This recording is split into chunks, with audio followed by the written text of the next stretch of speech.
Hi, I'm Stephen Holder here with Rick Stroud from the St. Petersburg Times here at One Buck Place. Bucs had a little bit of a physical practice today. They put the pads on, or the upper pads on, and went out there in some particularly hot heat for late October.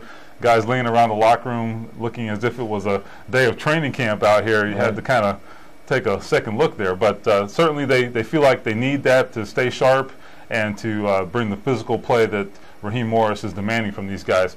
Other news out of camp today, they've got some injuries along the offensive line. Kedrick Vincent, Jeremy Trueblood still out, obviously, in addition to Jeff Fain, who's been out for a couple weeks now and will be for a couple more.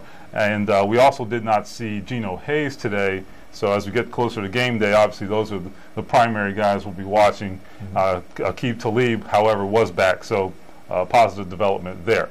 One of the topics this week that certainly has drawn a lot of attention is whether or not this team is, as Raheem Morris says, the best team in the NFC.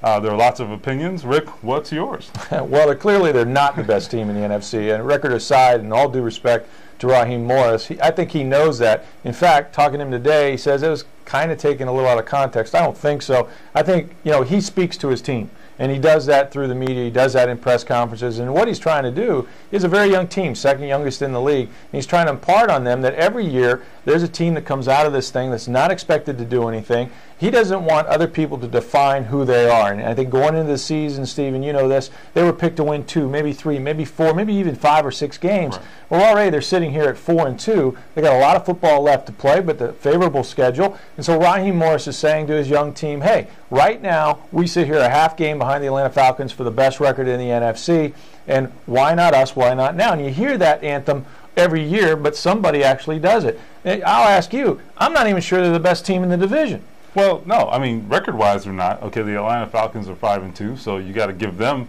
the crown right now for what that's worth. And then there's this: the New Orleans Saints beat them by 25 points. So sure I mean, hard to make that case. But I think you hit it on the head.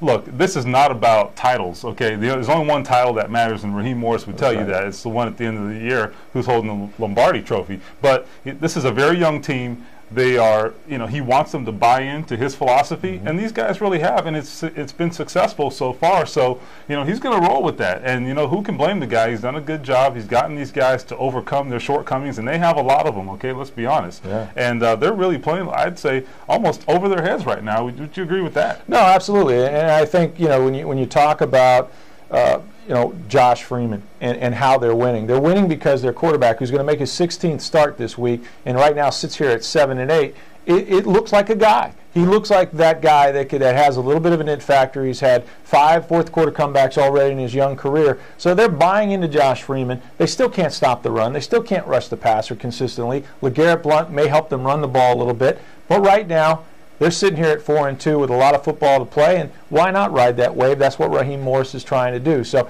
check back with us at TampaBay.com later this week. We'll preview their game in Arizona against the Cardinals.